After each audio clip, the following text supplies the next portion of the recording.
அதே போன்று தொடர்ந்து அதிமுக ஆட்சி தான் இதுக்கு நிலையாக வெற்றியை பெற்று அந்த தேர்தலுக்கு பின்பு நாம் எல்லாம் இன்றைக்கு ஒன்று கூடியிருக்கிறோம். மதுரை கிழக்கு தொகுதி அனைத்து இந்திய அதிமுகவின் கோட்டை என்பது அதில் உண்மையிலே நினைச்சு பார்த்தா நம்ம தீபா சொன்ன மாதிரி ஏதோ ஒரு குறை இருக்கிறது. இது யாருக்கு வேற யாருக்கும் பட்டா போட்டு கொடுக்கல. இது அதிமுக தொகுதி தான். அதற்கு முன்பு அதிமுக தான் இங்கே வெற்றி பெற்றிருக்கிறது. ஒரே ஒரு முறை தவற விட்டிருக்கிறோமே தவிர தமிழ்நாடு முதலமைச்சர் அருமையான எடப்பாடியார் கொண்டு வந்தாங்க. இன்னைக்கு 200 கோடி ஒதுக்கி இருக்கிறாங்க. தமிழ்நாடு முழுவதும் எல்லா ஊர்லயும் ஒவ்வொரு ஊர்லயும் 200 கோடி ஒதுக்கப்பட்டு முதற்கடை ஒதுக்கி இருக்கிறாங்க. எல்லாருமே குடிமரமத்தை யார் பார்க்கிறா? அதிமுக தான் பார்க்குது. அதிமுக அரசு தான் பார்க்குது. வேற யாரும் தூர்வாரல. அதிமுகவுடைய அரசாங்கம் கொண்ட திட்டம் அது. அதனால யார் செஞ்சாலும் கடைசியில் தீவா தான் போய் நிற்கணுங்க. நான் நிற்க வர தயாரா இருக்கேன். இது அதிமுக நீங்க தான் நடத்தணும். இங்க இருக்கிற செக்ஷன் தெரியுங்க. நீங்க போய் இல்லைங்க எங்களை கூப்பிடுங்க, நாங்க வர்றோம், வர தயாரா இருக்கோம். அந்தந்த அலுவலர்களுக்கு நாங்கள் சொல்லிவிட கடமைப்பட்டிருக்கிறோம். ஏன்னா இங்க பொறுத்த வரைக்கும் சட்டமன்ற ஒரு இன்றைக்கு அந்த பட்டியலை தயார் செஞ்சுக்கிட்டு இருக்கிறோம்.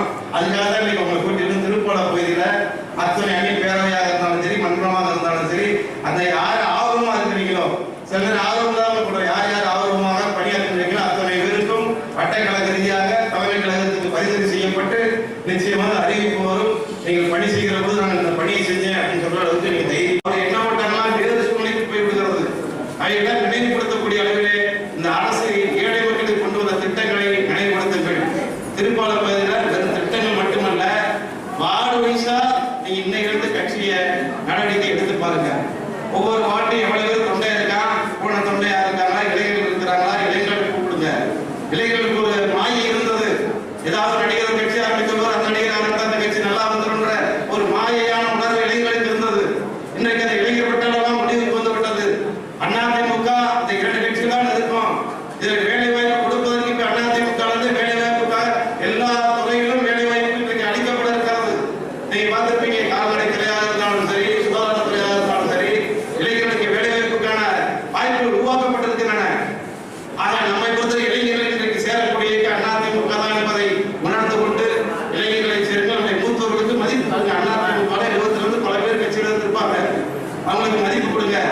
இடையிலேக்கு நம்மளோட நினைந்திருக்கிறாங்க. இந்த கட்சி உருவாக்கணும்னா எல்லாவற்றையும் ஒரு மாலை உருவாக்கும் போது பல மாலை இருந்தால்தான், பல பூக்கள் இருந்தால்தான் அது சிறப்பாக இருக்கும். அந்த மாலைக்கு கிரீடம் மொத்தமாக இருக்கும்.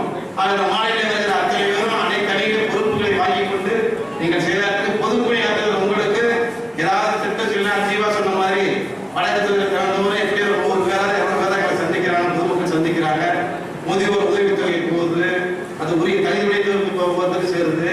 பல்வேறு பற்றி நாளைக்கு செல்லூர் குடிமராமத்து மீண்டும் செல்லூர் பகுதி ஆரம்பிக்க இருக்கிறோம். செல்லூர் கண்மாயெல்லாம் என்ன சொல்ல வழக்கத்தில் என்னன்னு கேட்டா என்னுடைய முதல் உறுதிக்கு அதான் கேட்டாங்க. செல்லூர் கண்மாயம், வண்டியூர் கண்மாயம் தூர்வாரிலாம் கேட்டாங்க. ஏற்கனவே சொந்த நதிகளும் தூர்வாரணும். போதாத நாளைக்கு கூட செல்லூர் கண்மாய் தொடர்ந்து தூர்வாரப்பட இருக்கிறது. வண்டியூர் கண்மாய் இன்னும் தூர்வாரப்பட இருக்கிறது. இதெல்லாம் தமிழக அரசின் திட்டங்கள்.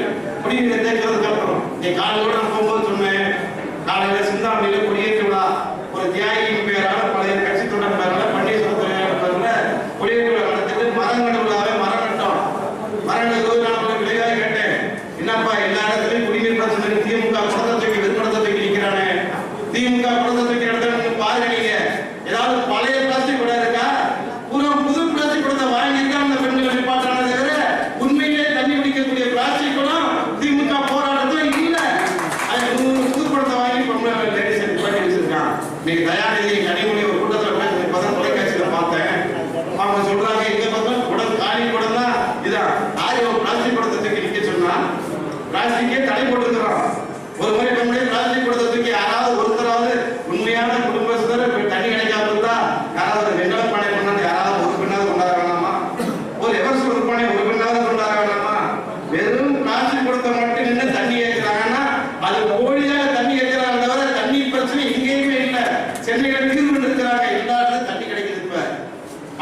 மிக தெளிவாக இருக்குது. கட்சி நாட்கள் வந்தாலும் இந்த அதிமுக வடிவமைக்க இயக்கத்தை யாராலும் அசைக்க முடியாது.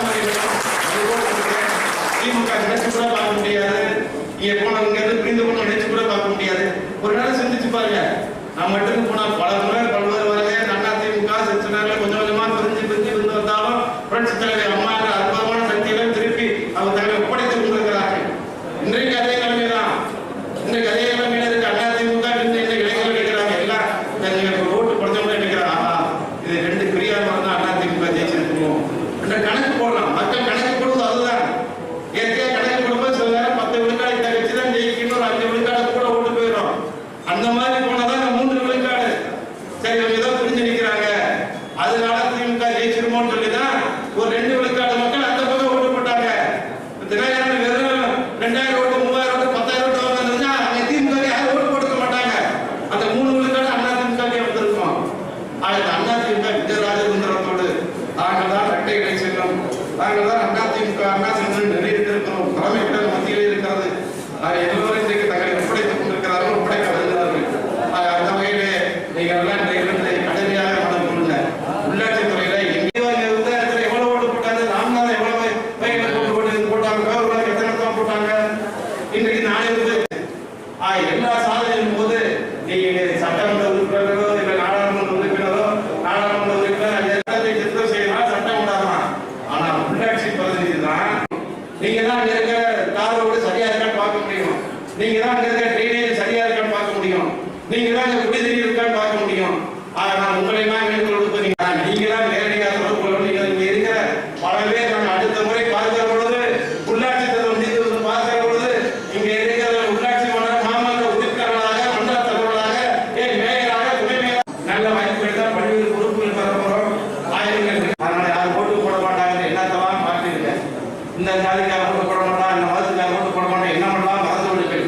உள்ளாட்சி தேர்தல் தான் சந்திக்க இருக்கிறோம். அந்த உள்ளாட்சி